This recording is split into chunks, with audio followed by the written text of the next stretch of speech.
सरदार वल्लभ भाई Patel, the iron man of India. उस जमाने के नेता भी गजब होते थे। देशभक्ति का जो जज्बा उनमें था, आज शायद ही आपको किसी पॉलिटिशियन में मिले। भारत की आज़ादी का संघर्ष काफी मुश्किलों से मुकम्मल हुआ था, जहां हर कदम पर रोड़े बिछे थे।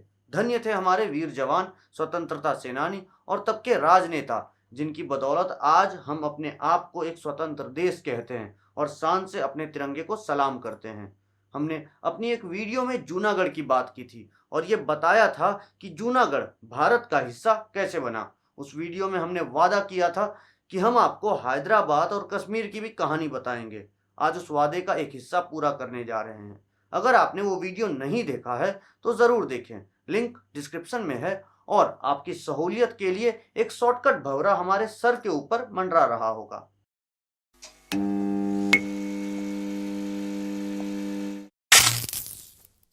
नमस्कार, खुशामदीद। नजरिया एक जरिया के इस सेगमेंट में हम आज बात करने जा रहे हैं कि हैदराबाद भारत का हिस्सा कैसे बना। कई लोग इस बात से अवगत होंगे कि आजाद होते ही भारत ऐसा नहीं दिखता था।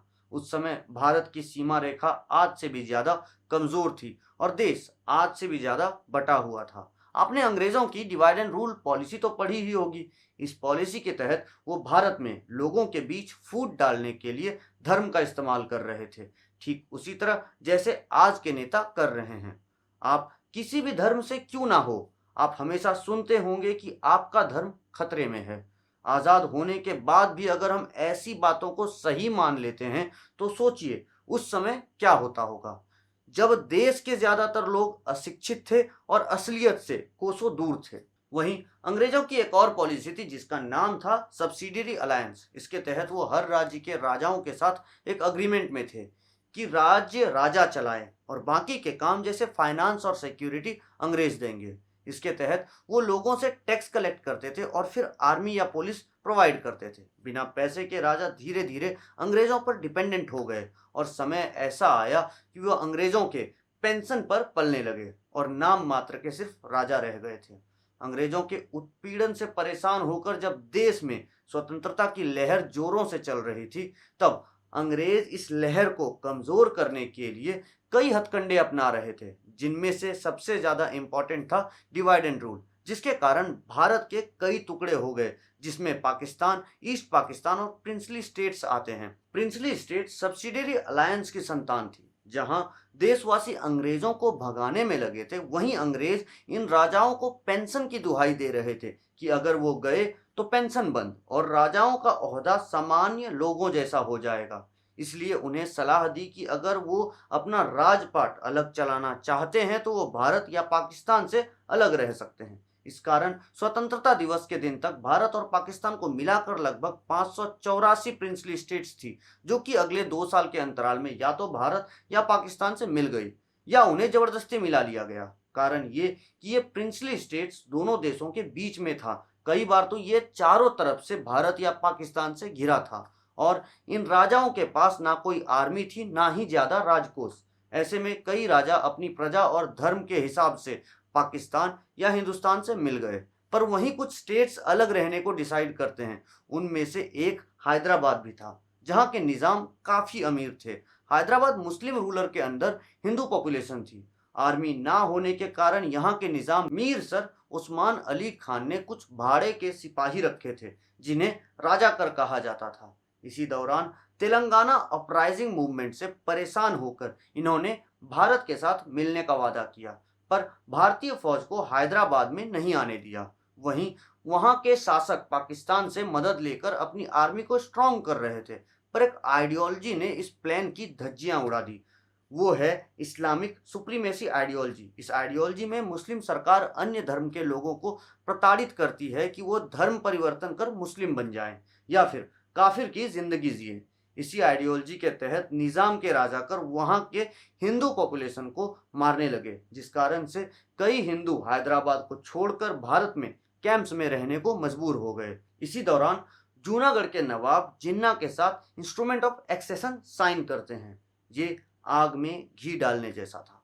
भारत के साथ एग्रीमेंट पहले जूनागढ़ ने तोड़ा और वहीं हैदराबाद भारत के पीठ पीछे पाकिस्तान से हाथ मिला रहा था। इस धोखाधड़ी को नाकाम करने और भारत की सीमाओं को तंदुरुस्त करने के लिए पटेल और नेहरू ने डिसाइड किया कि उन्हें हैदराबाद को जबरदस्ती हथियाना होगा। इसके लिए पहले भारत से हैदराबाद को जाने वाला सप्लाई पर ब्लॉकेड लगा दिया गया और ऑपरेशन पोलो को अंजाम दिया गया। यह ऑपरेशन 13 से 18 सितंबर तक चला था। जो मारकाट राजकारों ने शुरू की थी वो अब एक कम्युनल वायलेंस में बदल गया था और सरकारी डेटा के हिसाब से लगभग 30 से 40 हजार लोग मारे गए थे। दंगे करने वालों को बाद में हिरासत में लिया गया था, पर इनकी तादाद इतनी थी कि वार्निंग के साथ छोड़ना पड़ा। हम इस वीडियो में ऑपरेशन पोलो को ज्यादा विस्तार में नहीं समझा रहे। अगर आप इस ऑपरेशन के बारे में और जानना चाहते हैं तो कमेंट में मेंशन करें। हम आने वाले समय में आपके लिए एक स्पेशल वीडियो इस टॉपिक पर बना देंगे। अब मेरे नजरिए से क्या हैदराबाद को जबरदस्ती भारत में मिलाना सही था? तो हम तो कहेंगे कि जी बहुत जरूरी था, नहीं तो ये भारत के नक्शे में एक छेद की तरह होता और भारत में आतंकवादी गतिविधियां और ज्यादा होती। मतलब कि भारत के बीच में कश्मीर बन गया होता। हाँ, हमने जबरदस्ती हैदराबाद को भारत से मिलाया, पर यह एक प्रिकॉशनरी मेजर था। हमने एग्रीमेंट की थी कि अगर हैदराबाद भारत के साथ रहा तो भारत साल भर अपनी आर्मी वहां नहीं भेजेगा और इस स्टेट को आर्थिक मदद भी देगा। पर जब ये पाकिस्तान के साथ हाथ मिलाने लगा तब और कोई चारा नहीं बचा था। हाँ, एक बात और, मान ले कि अगर हैदराबाद पाकिस्तान से मिल भी जाता तो हमारे हिसाब से आज पाकिस्तान की स्थिति को देखते हुए हम तो यही कह सकते हैं कि हैदराबाद तबाह हो गया होता। तो हम तो यही कहेंगे कि हैदराबाद को भारत से मिलाकर हमने हैदराबाद और वहां के लोगों का भला किया है। जी, आज की वीडियो में इतना ही। हमारी बातों से अगर आप सहमत हैं तो हमारे चैनल नजरिया एक जरिया को सब्सक्राइब करें। और कोई सजेशन, रिक्वेस्ट या डिमांड हो या अपना नजरिया बताने के लिए कमेंट करें। वीडियो अच्छा लगा तो लाइक करें और इस नजरिया को लोगों तक पहुंचाने के लिए शेयर करें। हमारे साथ लगातार जुड़े रहने के लिए आप हमें इंस्टाग्राम, फेसबुक और ट्विटर पर फॉलो कर सकते हैं। हमारे सोशल मीडिया का हैंडल ऊपर कोने में और लिंक नीचे डिस्क्रिप्शन में दिया है। जी धन्यवाद।